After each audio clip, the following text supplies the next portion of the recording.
इसलिए गुंजाइश है कि देखिए मैं आपको स्पष्ट बता रहा हूं, परशुराम जी भगवान हैं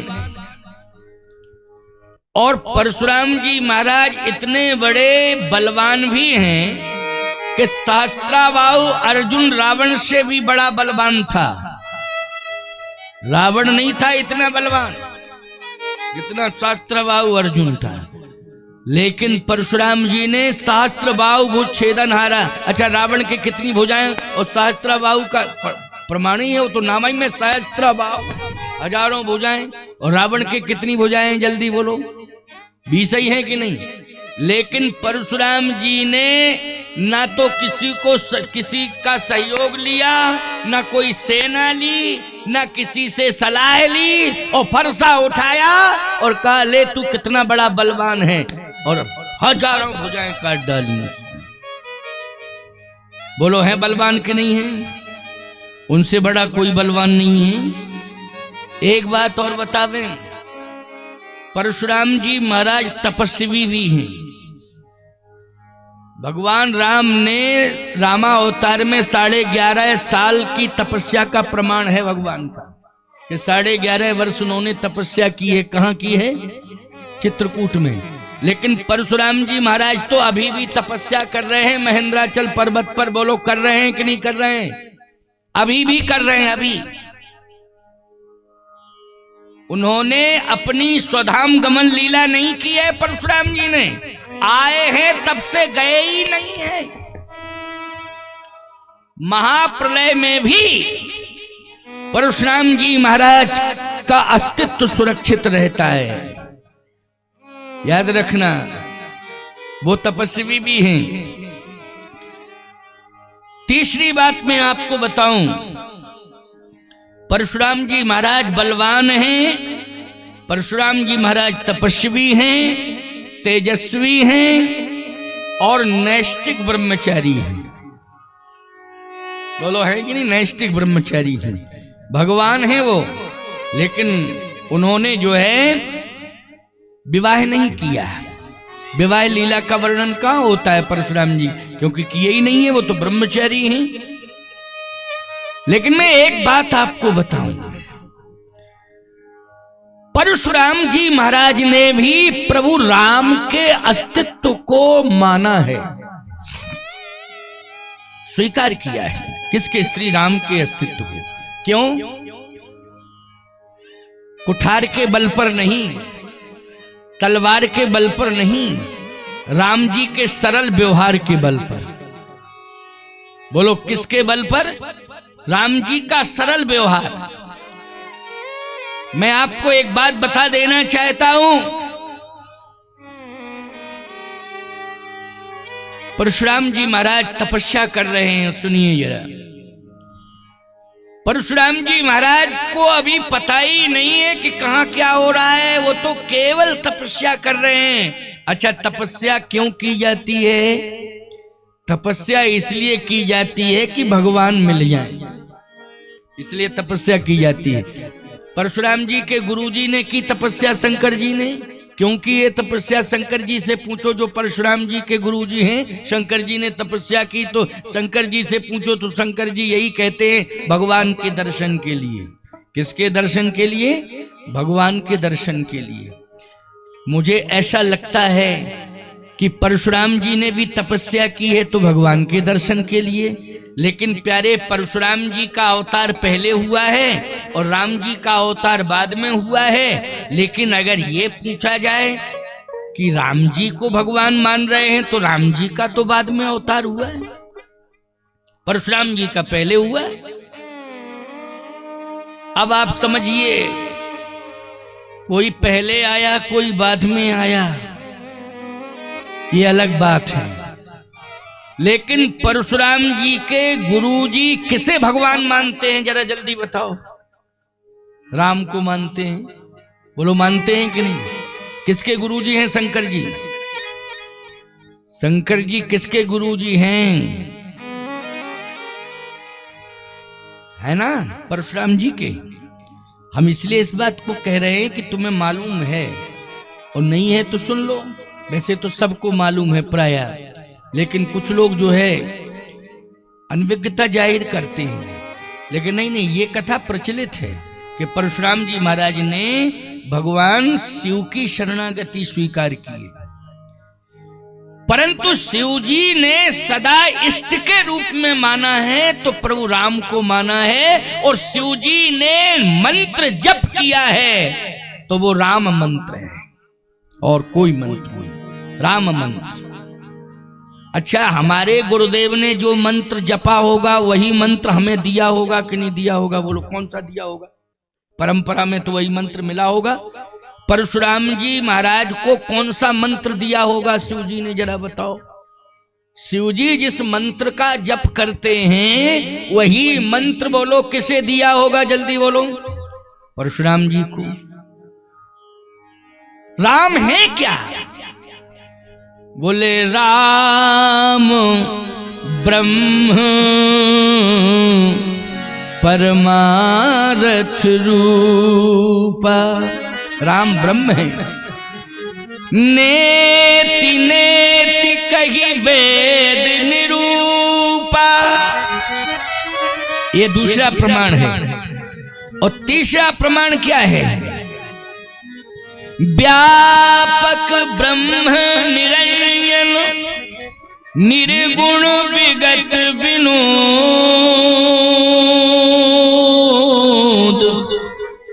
और सो अज प्रेम भगति बस कौशल्या की गोद। बोलो भाई, सो अज प्रेम भगति बस कौशल्या की गोद, वही ब्रह्म है। तो इसका मतलब है ब्रह्म का चिंतन करते हैं और शिव जी राम राम ही जपते हैं। तुम पुनि राम राम दिन राति, तुम पुनि राम राम दिन राति, तुम पुनि राम राम दिन राति, तुम पुनि राम राम दिन राति। सादर जपहूँ अनंग राति, सादर जपहूँ अनंग राति। तुम पुनि राम राम दिन राति, तुम पुनि राम राम दिन राति। सादर जपहूँ अनंग राति, सादर जपहूँ अनंग राति। राम राम शिव सुमरन लागे, राम राम शिव सुमिरन लागे। राम राम शिव सुमरन लागे, राम राम शिव सुमिरन लागे। जाना सती जगतपति जाने, जाना सती जगतपति जाए। जाना सती जगतपति जागे, जाना सती जगतपति जागे। राम राम शिव सुमरन लागे, राम नाम शिव सुमरन लागे, जाना सती जगतपति जागे। तो राम नाम किसका नाम? राम नाम शिव सुमरन लागे, इससे पुष्टि हो गई। अच्छा, सहस्त्र नाम ततुल्यम श्री राम नाम बरानने, यहां भी पुष्टि है, राम नाम बरानने। जो मंत्र शिवजी जपते हैं वही मंत्र अपने शिष्यों को देते हैं। देते हैं कि नहीं देते हैं? आपको एक बात बतावे, रावण भी चेला बना तो रावण को कौन सा मंत्र दिया होगा? भाई वो तो मंत्र गुरु एक ही देता है। आजकल के गुरु विचित्र हो गए हैं। अच्छा कौन सा मंत्र लेना चाहते हो बताओ, तुम्हारे मन का मंत्र दे दें। गलत परंपरा है ये। जो आचार्य परंपरा से, गुरु परंपरा से मंत्र मिला है वही मंत्र देना चाहिए मूल रूप से। बाकी जब मंत्रों का अनुष्ठान करना है, सिद्धियां प्राप्त करनी अलग बात है, लेकिन जपने वाला तो जो गुरु परंपरा से मंत्र मिला है, आचार्य परंपरा गुरु परंपरा का, वही मंत्र देना चाहिए। और वो मंत्र एक ही होता है, वो है बीज मंत्र। कौन सा मंत्र है? बीज मंत्र है, याद रखना। तो रावण भी शिष्य बना, तो रावण को कौन सा मंत्र मिला होगा? मैं एक बात बताऊं आपको, रावण को भी रामायण मंत्र मिला है। रावण को कौन सा मंत्र मिला है? राम मंत्र ही मिला है। परशुराम जी को कौन सा मंत्र मिला है? शिव जी के द्वारा राम मंत्र मिला है। बाणासुर को कौन सा मंत्र मिला है? शिव जी के द्वारा राम ही मंत्र मिला है। राम मंत्र के अलावा वो कोई मंत्र देते ही नहीं। समझ रहे हो कि नहीं? ये उनका प्रिय मंत्र है, राम मंत्र। लेकिन रावण तो राम से दुश्मनी करता है। फिर आपको एक बात बताएं, रहस्य की बात बताएं, मर्म की बात। जिस समय रावण जनकपुर में पहुंचा, कथा नहीं कह रहा हूं, एक उदाहरण दे रहा हूं, साथ में बाणासुर था, लेकिन स्पष्ट लिखा है कि रावण बाण छुआ नहीं चापा। वो गया जरूर है, लेकिन उसने धनुष को छुआ नहीं चापा। क्यों नहीं छुआ? क्योंकि रावण ने देखा कि जो धनुष रखा हुआ है, ये धनुष है मेरे गुरुदेव का, शिव धनुष है, और इस धनुष की रक्षा भी मेरे गुरुदेव ही कर रहे हैं। और धनुष जो तोड़ेगा उसके साथ सीता का विवाह होगा, तो इसकी मध्यस्थता भी मेरे गुरुदेव ही कर रहे हैं। कि सीता राम का विवाह हो, इसकी मध्यस्थता कौन कर रहे हैं? बोले मेरे गुरुदेव कर रहे हैं। कौन? शिव जी कर रहे हैं। रावण ने कहा कि बाणासुर वापस चलो। क्यों? इसलिए वापस चलना है क्योंकि ये धनुष जो रखा हुआ है मैंने देख लिया है।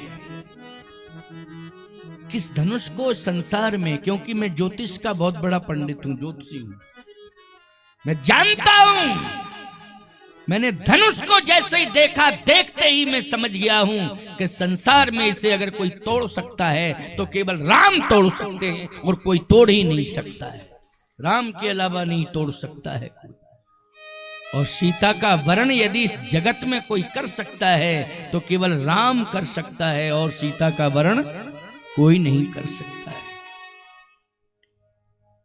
बाणासुर लौट चलो,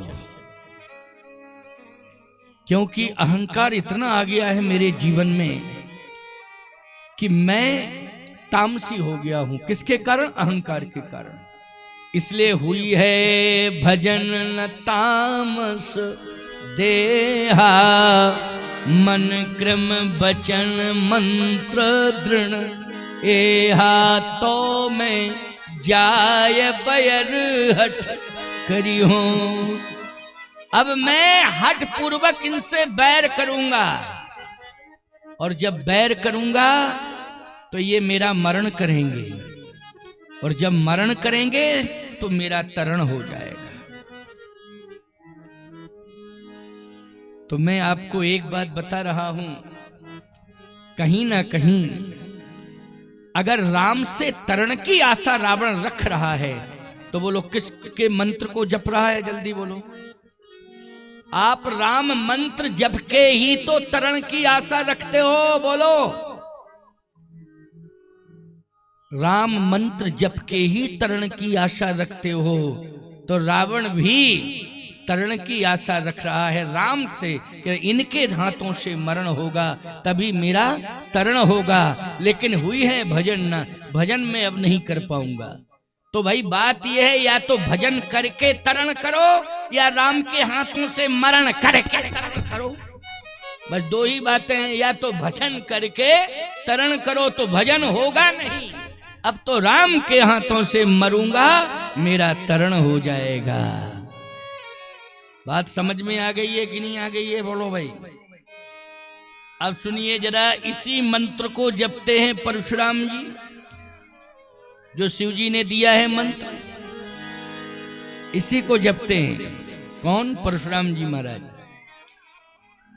मिथिला में रावण का हृदय परिवर्तन हो गया और रावण ने किसी भी प्रकार का कोई द्वंद्व नहीं किया है मिथिला में। बोलो भाई, किया है क्या? नहीं तो छोटे छोटे राजा मूर्ख जो है आए बाएं साएं बक रहे थे, और रावण तो इतना बड़ा बलवान था कि तलवार निकाल के ही घुमा देता तो तहलका मच जाता वहां मिथिला में। बोलो भाई, हैं? केवल निकाल के ऐसे घुमा देता, खाली तहलका मच जाता। बोलो भाई, मच जाता कि नहीं? लेकिन नहीं नहीं, तुरंत चुपचाप वापस हो गया वो। चलो चलो जल्दी वापस चलो। बोलो, हृदय परिवर्तन है कि नहीं? बोलो, है हृदय परिवर्तन कि नहीं?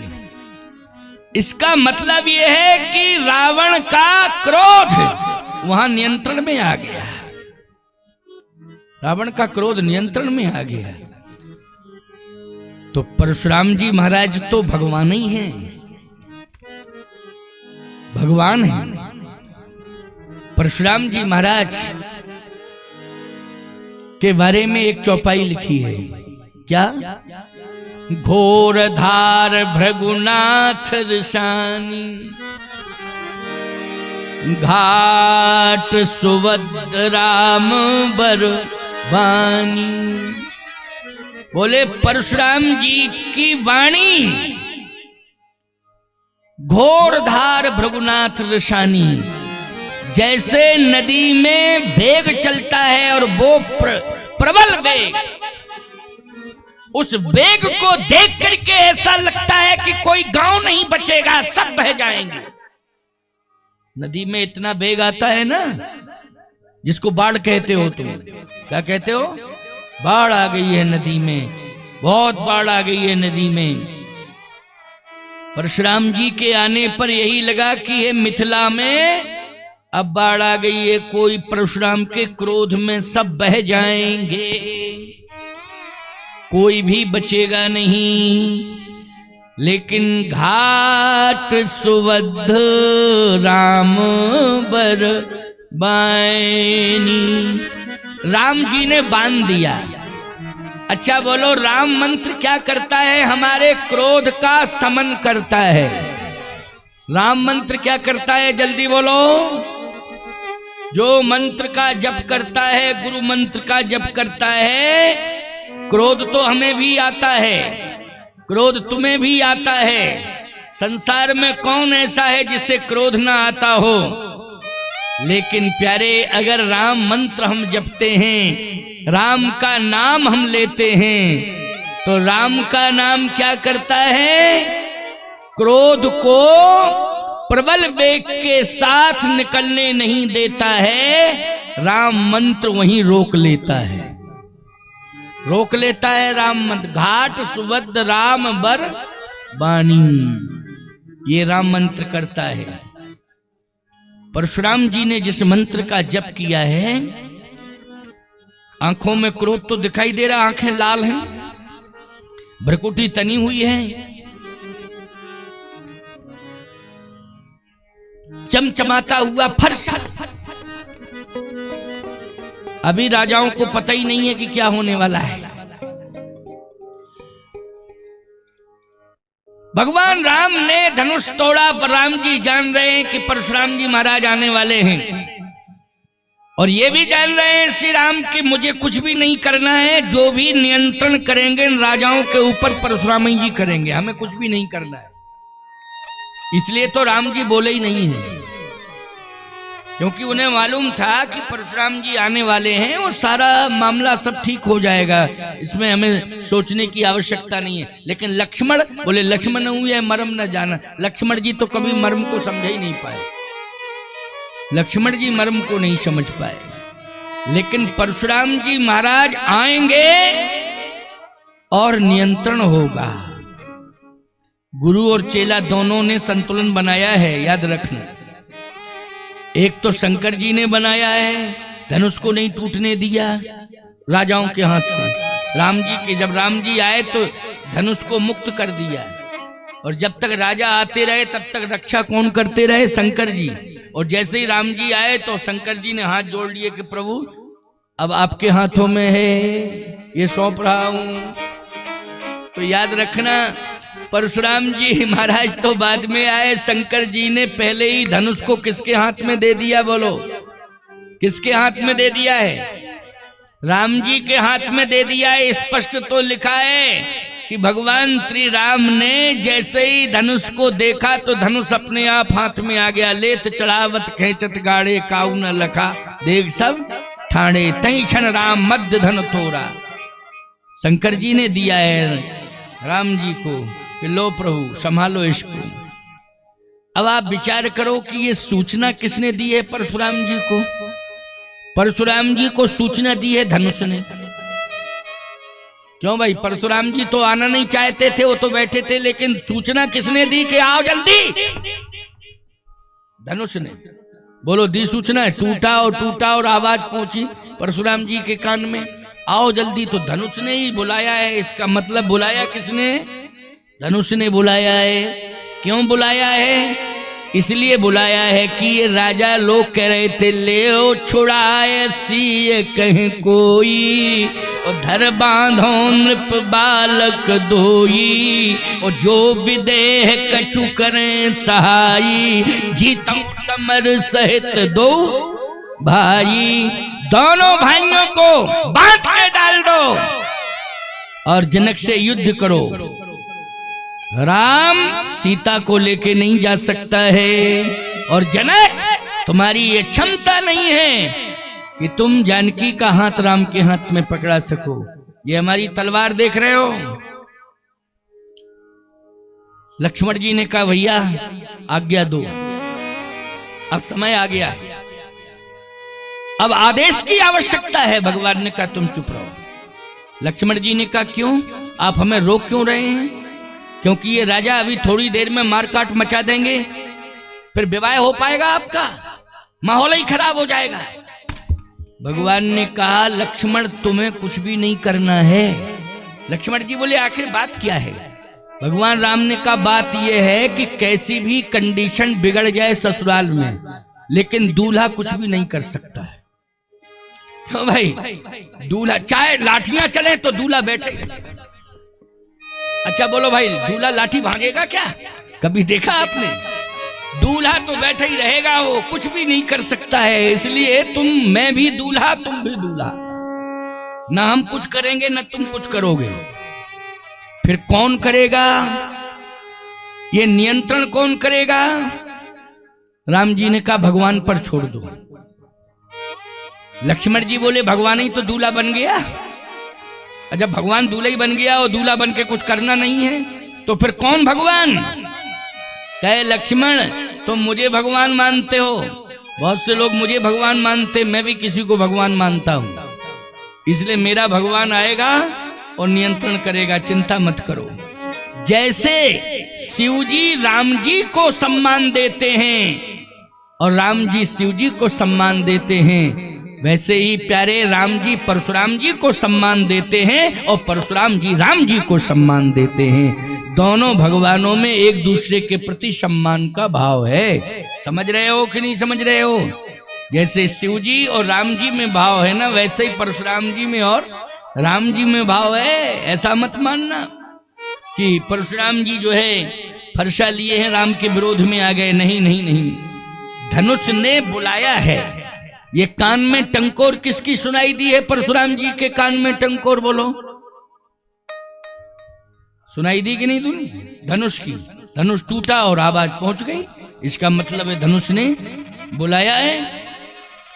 परशुराम जी महाराज आ रहे हैं। राजाओं ने कहा हाँ, युद्ध प्रारंभ, मारकाट शुरू करो। लक्ष्मण जी ने कहा अब तो मारा ही काट होने वाली है, अब बताओ। कहा मैंने क्या कहा, तुम्हें कुछ भी नहीं करना है। अरे जब सब मर ही जाएंगे तब करेंगे बाद में कुछ, फिर काय का विवाह होगा? दूल्हा बने बैठे रहो, सब मर गए लोग, अब काय का विवाह कैंसिल हो जाएगा। क्योंकि जहां पर मारकाट मच जावे वहां विवाह हो ही नहीं सकता, कैंसिल हो जाएगा। भैया बढ़िया माहौल बना हुआ है, विवाह कैंसिल कराना चाहते हो आप आज्ञा तो दो। भगवान ने कहा नहीं नहीं नहीं नहीं, तो ठीक है फिर आप कह रहे हो तो अब ये मारकाट करने वाले हैं। राजाओं ने कहा आक्रमण, और जैसे ही तलवारें राजाओं ने निकाली उतने में परशुराम जी आ गए। आयु भृग कुल कमल पतंगा। परशुराम जी ने कहा सावधान। लक्ष्मण जी ने कहा ये कौन आया? बोले यही तो मेरा भगवान है। बोले बहुत ही तेज तर्रार भगवान है आपका, हमने तो पहली बार देखा है। इतना तेज तर्रार, बड़ा तेजस्वी भगवान है आपका। मस्तक चमचमा रहा है, हजारों सूर्यों का प्रकाश भी मंद पड़ रहा है इनके तेज के आगे।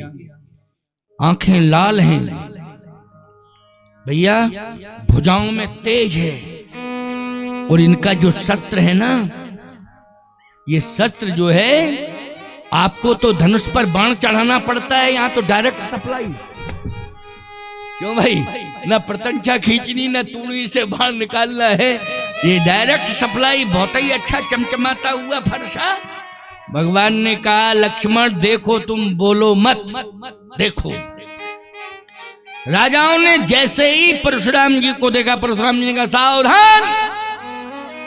तुरंत राजाओं ने तलवारें नीचे कर ली, और बहुत से राजाओं ने तो तलवारें नीचे डाल दी, तलवारें नीचे डाल दी।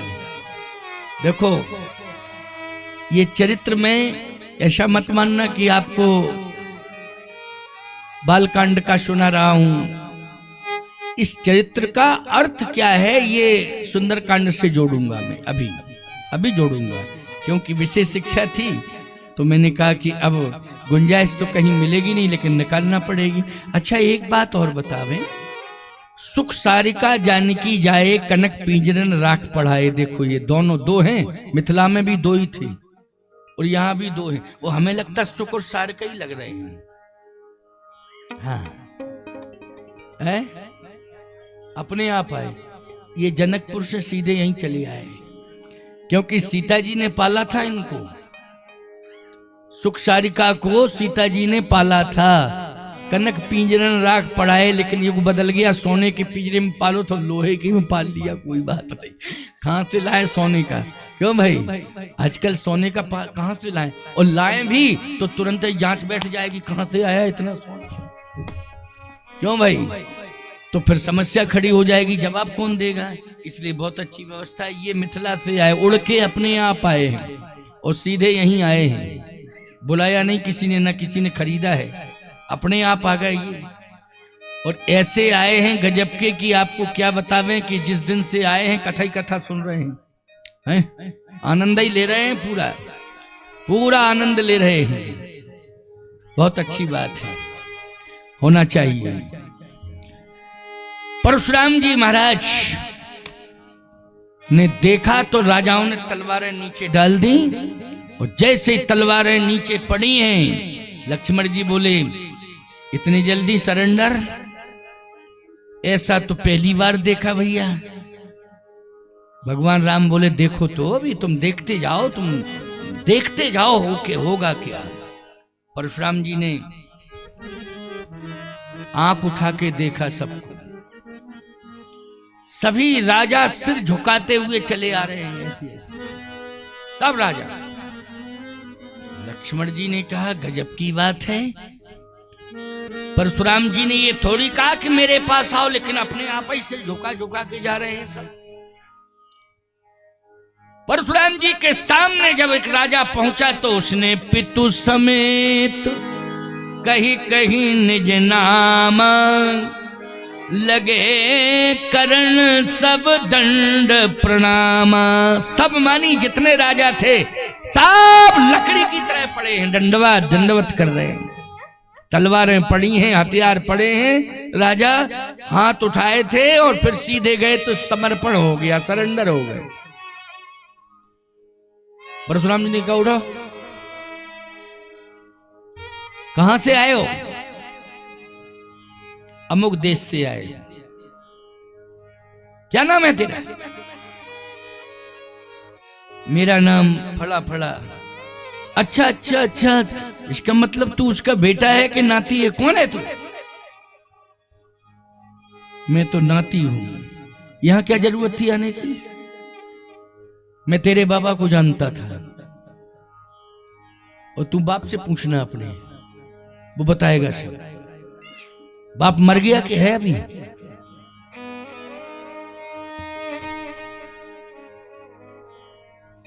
कहे मैंने ये सुना था कि मेरे बब्बा को किसी ने मारा था। तूने ये नहीं सुना था तेरा बब्बा करता क्या था? तेरा बब्बा कुछ करता था तभी तो मारा गया। तू यहां मरने के लिए आया क्या? काहे के लिए आया?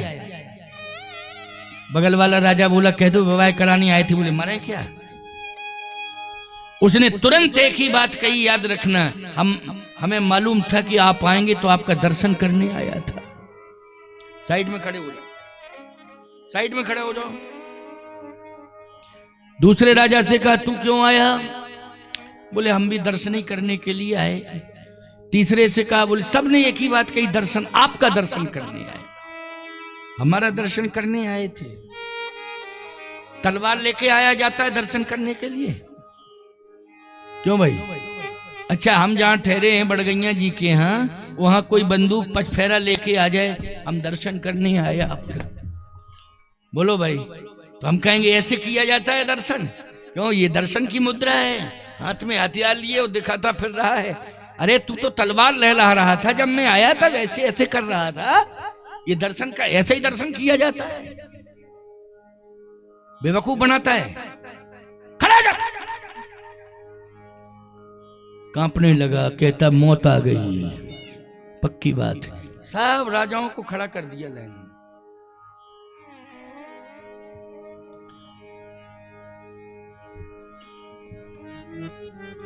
जैसे ही दृष्टि पड़ी तो धनुष के दो भाग थे, एक इधर पड़ा एक इधर पड़ा। परशुराम जी का क्रोध और बढ़ गया। ये तो टूटा पड़ा हुआ है धनुष, इसे तो कोई तोड़ ही नहीं सकता है। लेकिन ये तोड़ा किसने? अतिर्ष बोले बचन कठोरा, कहो जड़ जनक धनुष के तोड़ा। बेग दिखा मूढ़नत आजू। मूढ़ जनक जल्दी बोल, किसने तोड़ा है? जिसने तोड़ा है उसको तुरंत मेरे सामने खड़ा कर, मेरे सामने खड़ा कर। अब जनक जी कैसे खड़ा करें राम जी को सामने? एक राजा बोला बहुत अच्छा हुआ जो हमसे नहीं टूटा, नहीं तो ये पक्की बात थी कि ये बाबा छोड़ता नहीं। अच्छा हुआ हमसे टूटा नहीं, इसलिए नहीं टूट रहा था, हमारे कल्याण में था, हमारे पक्ष में था धनुष, हमारे कल्याण के लिए था, इसलिए नहीं टूट रहा था। वो कहता है बगल वाले राजा से कह दो ये जनक नहीं सामने खड़ा करेंगे जिसने तोड़ा है, लेकिन मैं जानता हूं, चश्मदीद गवाही हूं कि किसने तोड़ा। मेरे आंखों के सामने टूटा, आंखों देखा, मैं प्रमाण हूं। जाओ कह दो जाके। उस राजा ने कहा बेवकूफ मान रहे हो हमको?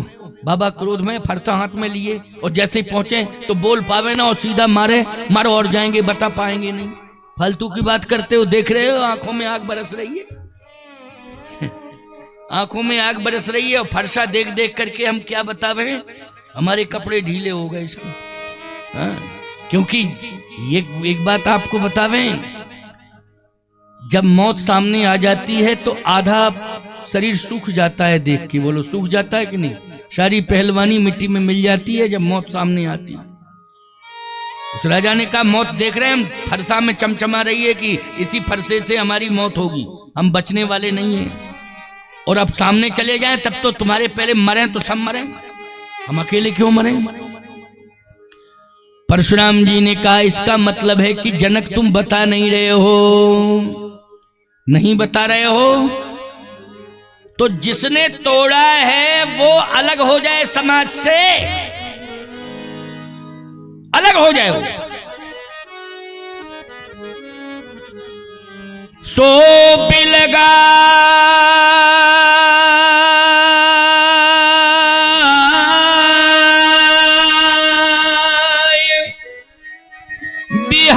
बिहाय समाजा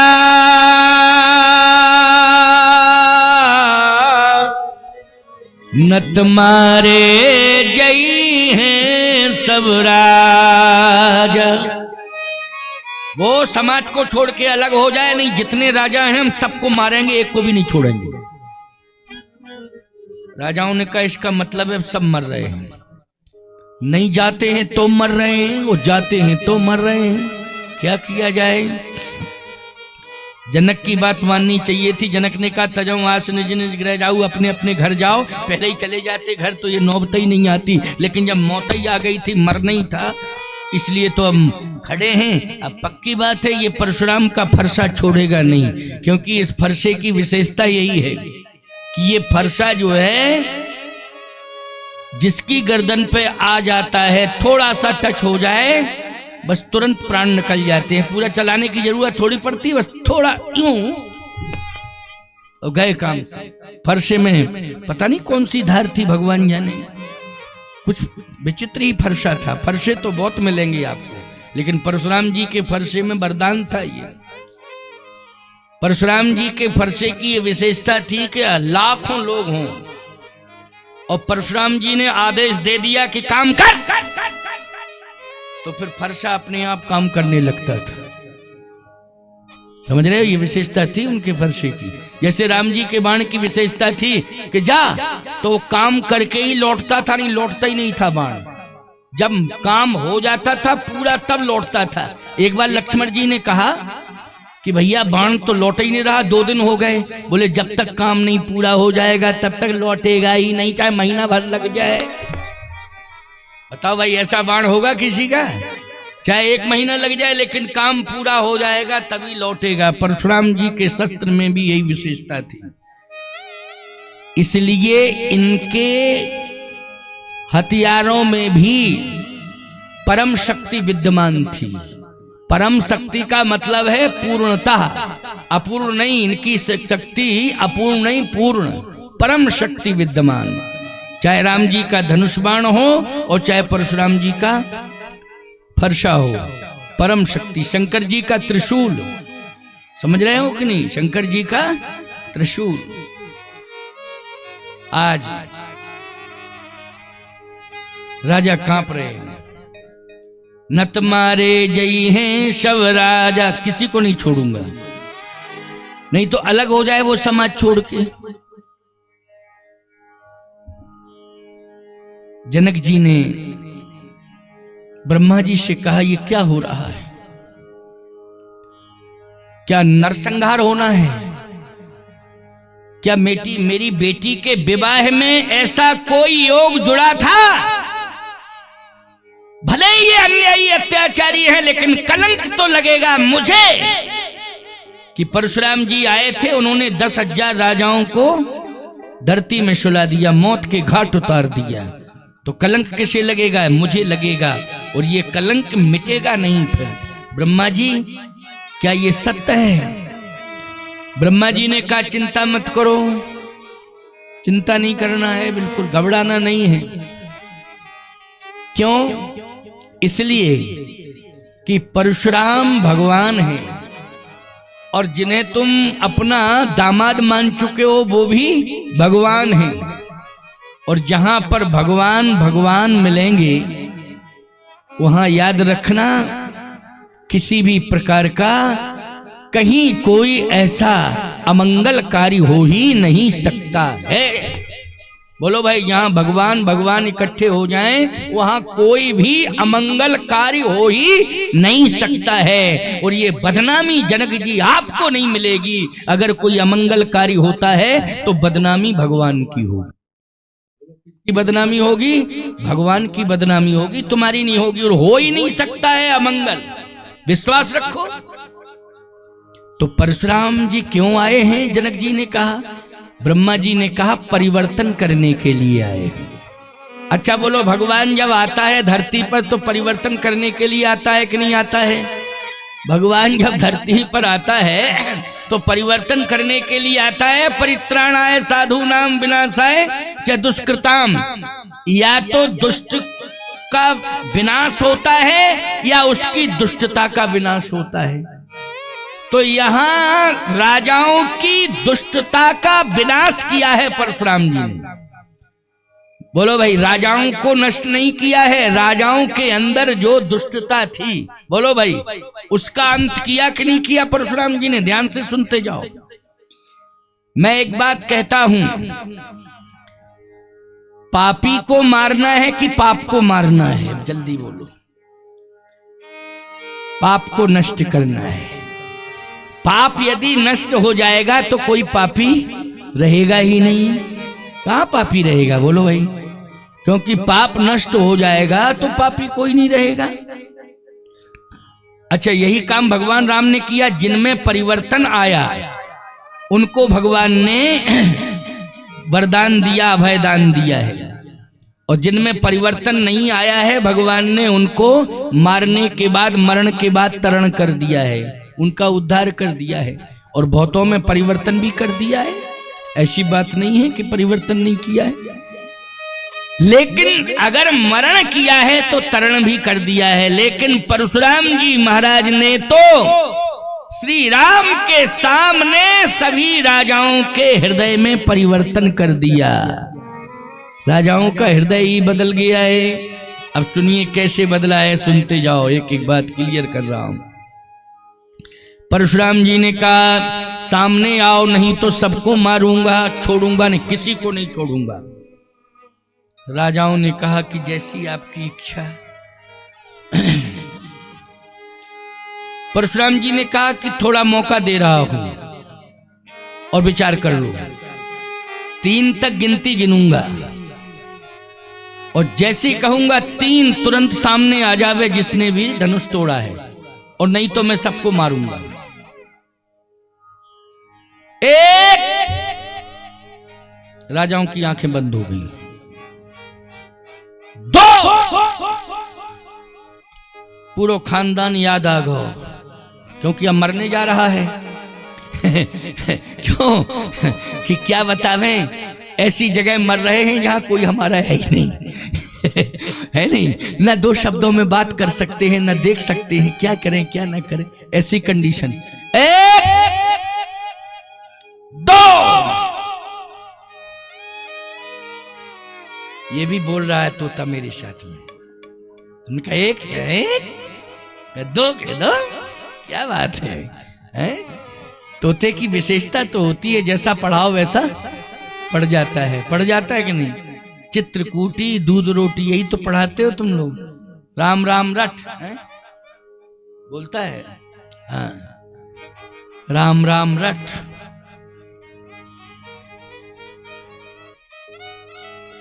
एक, दो, 3। राजाओं ने कहा अब फरसा चलेगा, क्योंकि 3 हो गया।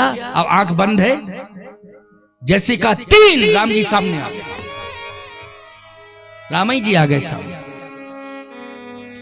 अब राजाओं की आंख बंद है। राजा लोग सोच रहे हैं कि हम तो 5वें 6वें नंबर पर खड़े हैं, तो पहले पहला वाला मरेगा, फिर दूसरा वाला, 6वें नंबर पे हमारा नंबर आएगा मौत का। लेकिन उसने कहा कि पहला मरने वाला इतनी आसानी से मर गया क्या? ना हिच ना घिच, कुछ सुना जी नहीं थी। क्यों भाई? मरने वाला व्यक्ति जब मरता है, जैसे फरता ही चलता या हथियार, तो आवाज थोड़ी बहुत तो होती, लेकिन क्या बात है कि आवाज नहीं आ रही है? क्या हार्ट फेल हो गया क्या? लेकिन नहीं नहीं, निश्चित रूप से हमें देखना तो चाहिए कि आखिर मामला क्या है। जैसे धीरे से आंख खुली तो राम जी सामने खड़े। उस राजा ने कहा निश्चिंत हो जाओ, जिसने तोड़ा है वो सामने आ गया, हम लोग बच गए बच गए बच गए। अब सभी राजाओं ने आंख खोली तो राम जी सामने खड़े थे। देखिए आप, राजाओं ने कहा, लंबी सांस ली, बोले अब बच गए, खतरे से बाहर हो गए, क्योंकि तोड़ने वाला सामने है। परशुराम जी ने जैसे ही राम जी को देखा, परशुराम जी ने कहा कि बालक, तू धनुष नहीं तोड़ सकता है, क्योंकि तेरे कोमल कोमल हाथ, वज्र से कठोर धनुष कैसे तोड़ा होगा।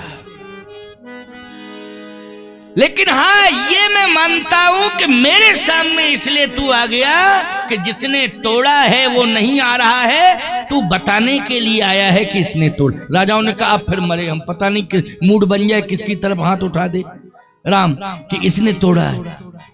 अब तो गड़बड़ है, गड़बड़ है।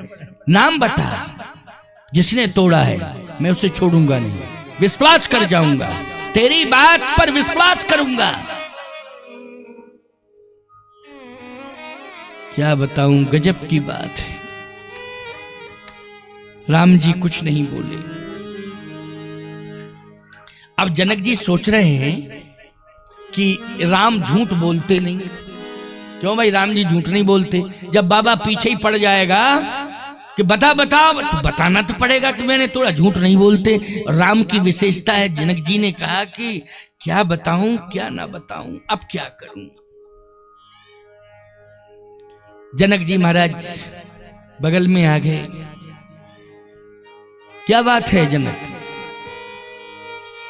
तुम क्या नाम बताने के लिए आए हो?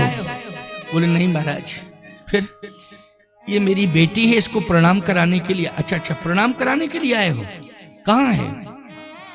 सीता जी सामने आई और जैसे प्रणाम किया, ये कौन है? का बेटी, इसी का विवाह है। अच्छा, इसका विवाह है, आशीर्वाद चाहती है। परशुराम जी ने कहा अखंड सौभाग्यवती भव। जनक जी ने कहा 50% मामला निपट गया, क्योंकि अखंड सौभाग्यवती भव का आशीर्वाद मिला। बोलो 50% मामला निपट गया कि नहीं निपट गया? अब वो बात अलग है, थोड़ा मोड़ा दंड दंड मिल जाएगा, अलग बात है, लेकिन मृत्यु दंड से तो बच ही गया दामाद, बच गया। राजाओं ने कहा कन्फर्म है कि जनक बचा ले गया अपने दामाद को, अब मरे हम। अब पक्की बात है, मौत हम लोगों की मर्दा रही, ले दे करके मौत यहीं आ रही है, क्योंकि ऐसे टाइम पे आशीर्वाद दिलाया। और गोस्वामी जी ने लिखा है जनक बहोर, जनक बहोर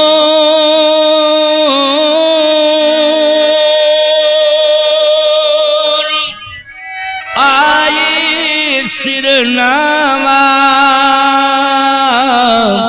उसी बुलाए प्रणाम करावा। सीता जी को प्रणाम कराया तो अखंड सौभाग्यवती भव का आशीर्वाद मिल गया। अब जनक जी निश्चिंत हो गए। अब कोई बात नहीं है, मेरा दामाद चाहे इतना सत्य बोल जावे, अब खतरा टल गया, खतरा टल गया। एक बात आपको बतावें, पिता को बुद्धिमान होना चाहिए कि नहीं होना चाहिए? जनक की तरह होना चाहिए। एक बात आपको बतावें, बाप बनने के पहले विवेकी बन जाओ, बाप बनने के पहले विवेकी बन जाओ, नहीं बिनई बाप बने रह जाओ। क्योंकि अपनी बेवकूफी अपनी संतान पर मत ला दो कि तुम्हारी बेवकूफी का खामियाजा तुम्हारी औलाद को भुगतना पड़े। विवेकी बन जाओ। जिस दिन पानी ग्रहण हो उस दिन संकल्प ले लो क्योंकि पक्की बात है कि वंश चलाने के लिए तुम बाप बनोगे। बोलो भाई, वंश चलाने के लिए क्या बनोगे? बाप तो बनना पड़ेगा, वंश कैसे चलेगा? लेकिन संकल्प ले लो बाप बनने के पहले। क्या संकल्प लेना है? हमारी बात दूर दूर तक पहुंच रही है सोशल मीडिया के माध्यम से।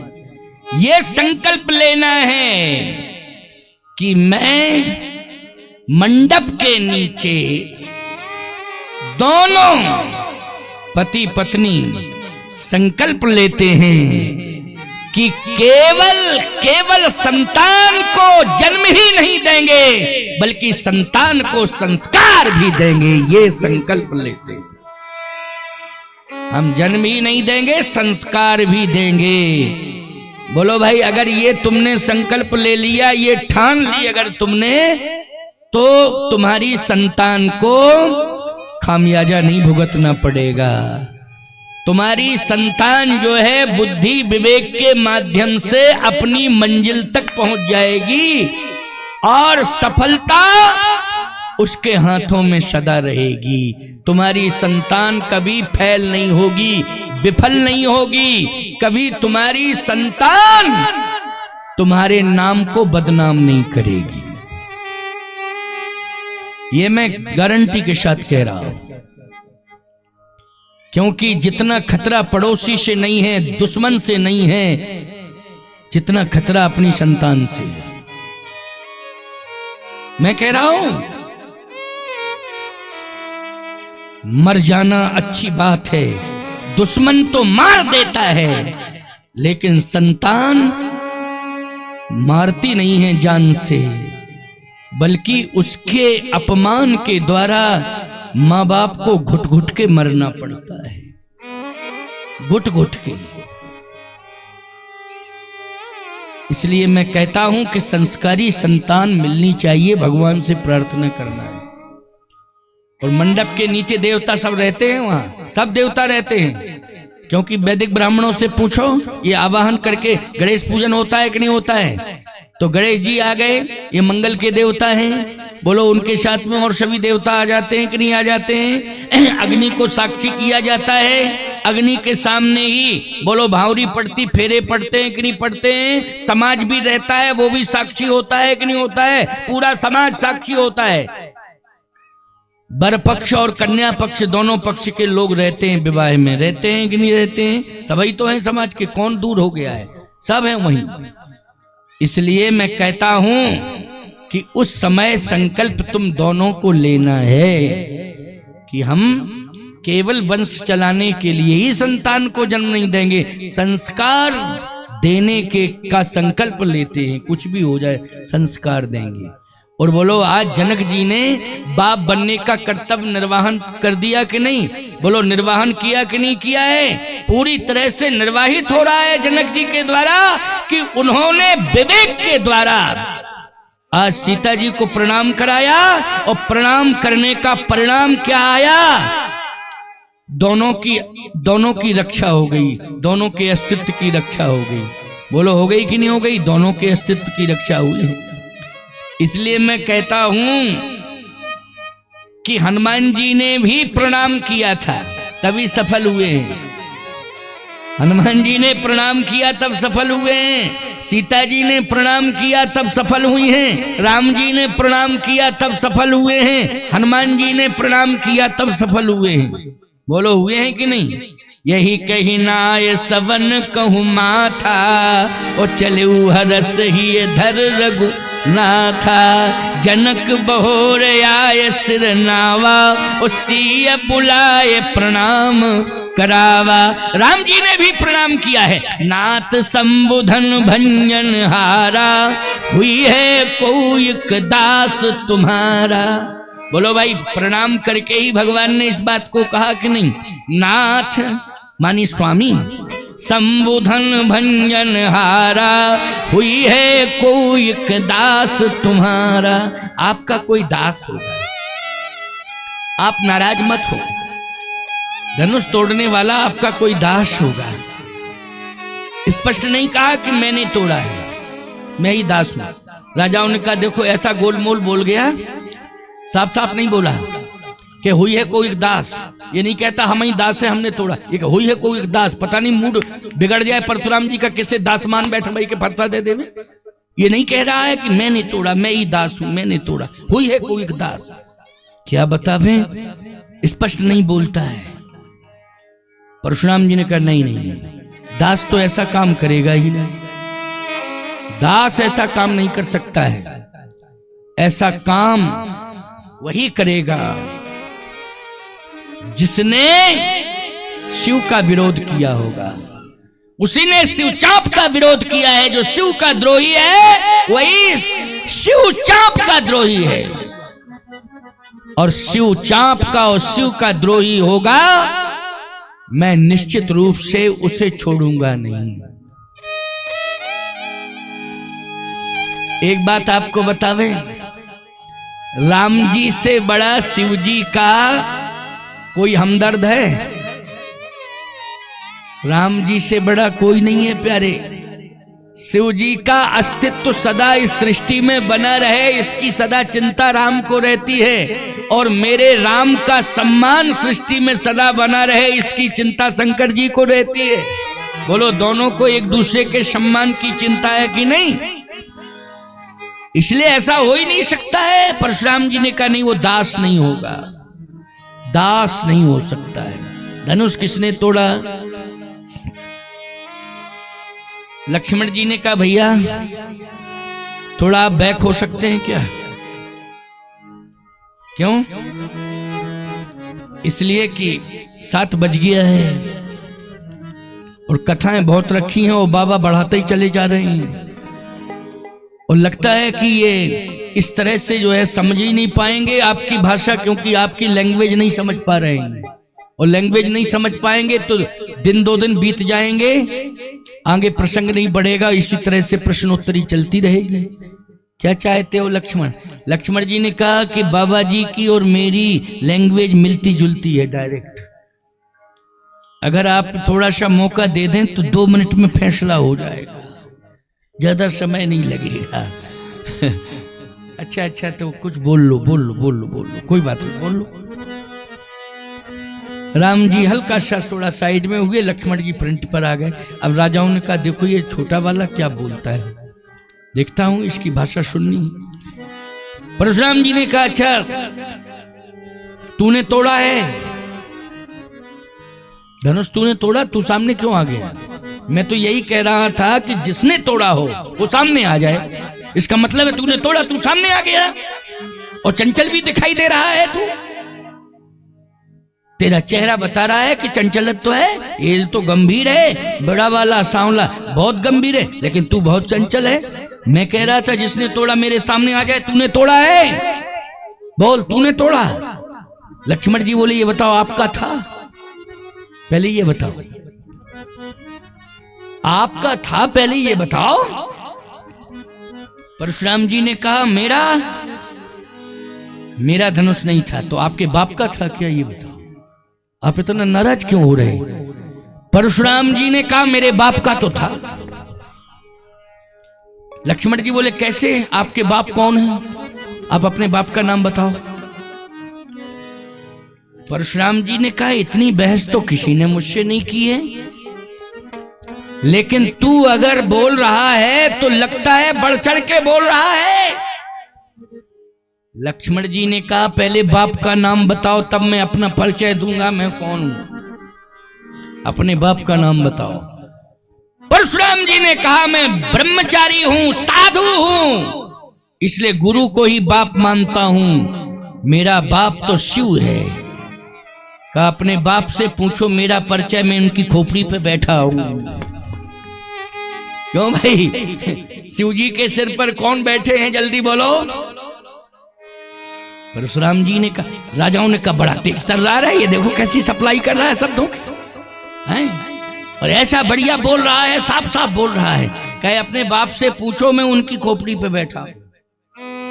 अच्छा लक्ष्मण जी शेष है कि नहीं, जल्दी बोलो, है शेष कि नहीं? और शिव जी के मस्तक पे कौन है, सर पे बैठा है कि नहीं बैठा है, बोलो। पूरे शरीर में लपटा है, गले में अलग, सिर पर अलग, बाहुओं में अलग, हैं?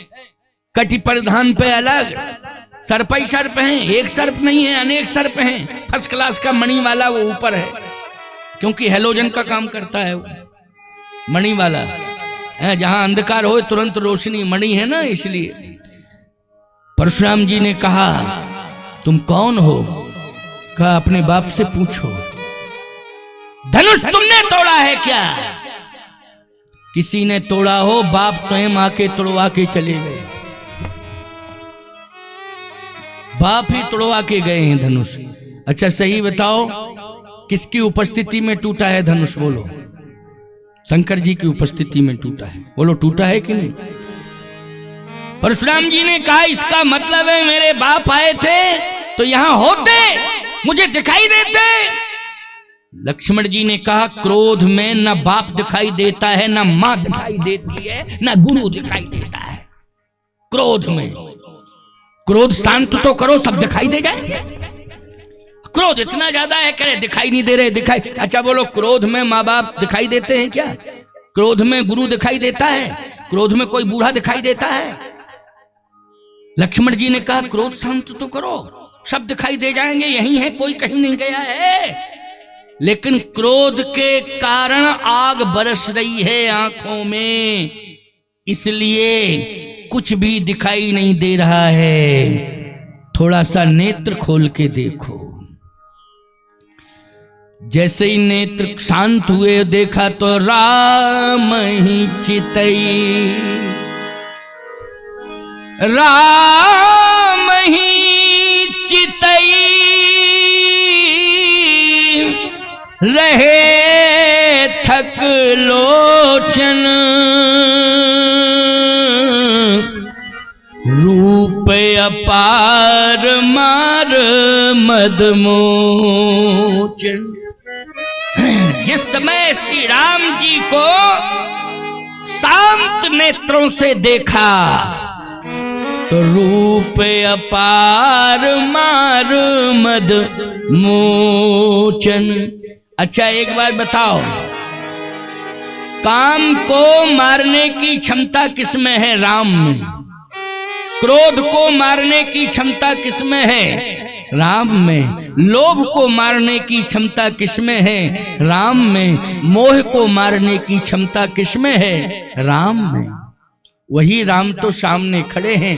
काम, क्रोध, लोभ, मोह, मद, मत्सर, ईमानदारी के साथ बताओ, सारे समाप्त हो जाते हैं। और जिस समय नेत्र भर के देखा श्री राम को तो क्रोध चला गया, क्रोध चला गया। कथा बहुत लंबी है, उसको बहुत विस्तार नहीं दे पाएंगे, क्योंकि देख रहे हैं 7:04 हो गए हैं।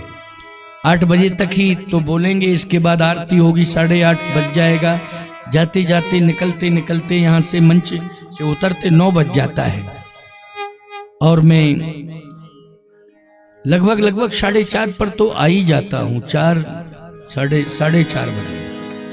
और 5 बजे से कथा प्रारंभ हो जाती है, और 5 बजे से होती है तो फिर स्तुति वंदना करते कराते लंबी कथा, फिर वो 8 बज ही जाता है। तो 3 घंटे तो कार्यक्रम मंच का हो ही जाता है। फिर आरती होती है, प्रसाद वितरण होता है, आधा पौन घंटे इसमें लग जाता है, टाइम हो जाता है, क्योंकि समय लगता है। आज विश्राम भी है और आज मेरी लंबी यात्रा है।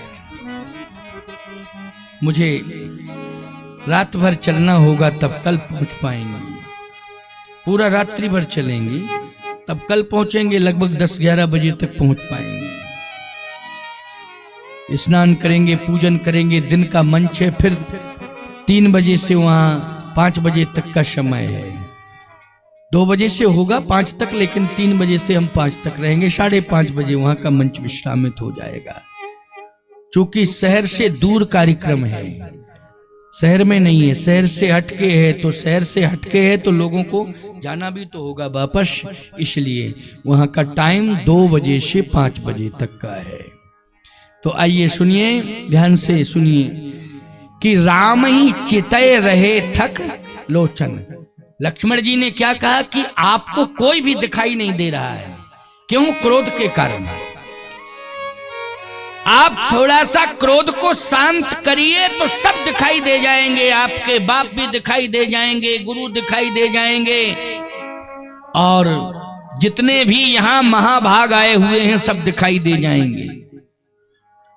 प्यारे, आपको मालूम होना चाहिए विश्वामित्र जी महाराज भी तो वहीं बैठे हुए हैं, वो भी परम तपस्वी हैं, लेकिन वो दिखाई नहीं दे रहे हैं। परशुराम जी, सतानंद जी बैठे हुए हैं, दिखाई नहीं दे रहे हैं।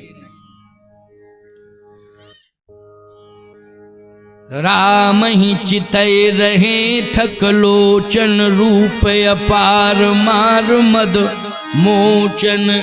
जैसे राम जी को देखा तो याद रखना क्रोध करुणा में बदल गया। परशुराम जी महाराज का क्रोध जो है करुणा में बदल गया और कहा कि मैं पहचान नहीं पा रहा था।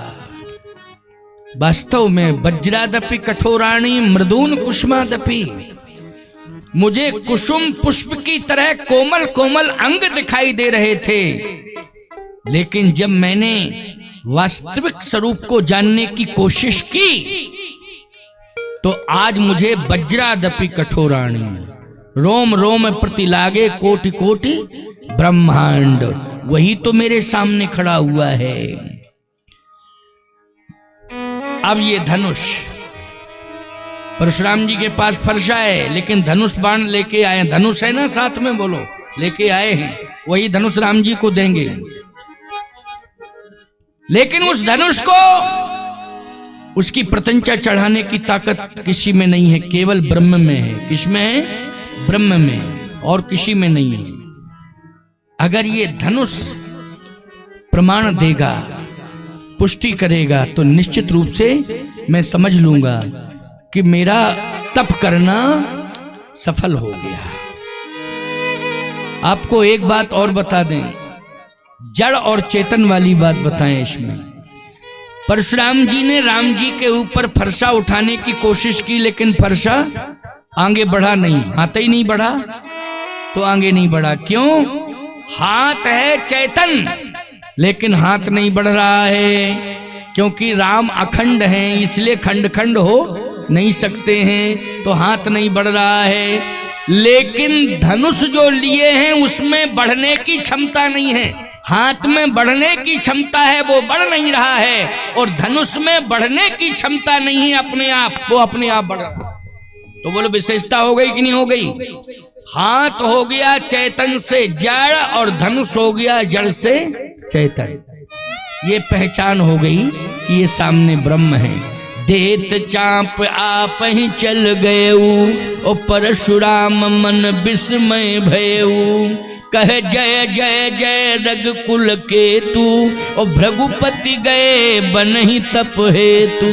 सीधी सी बात यह है, परशुराम जी महाराज आज राम नाम के बल पर अपनी संपूर्ण शक्तियों को ब्रह्म के हाथ में सौंपने के लिए आए थे। किसके हाथ में?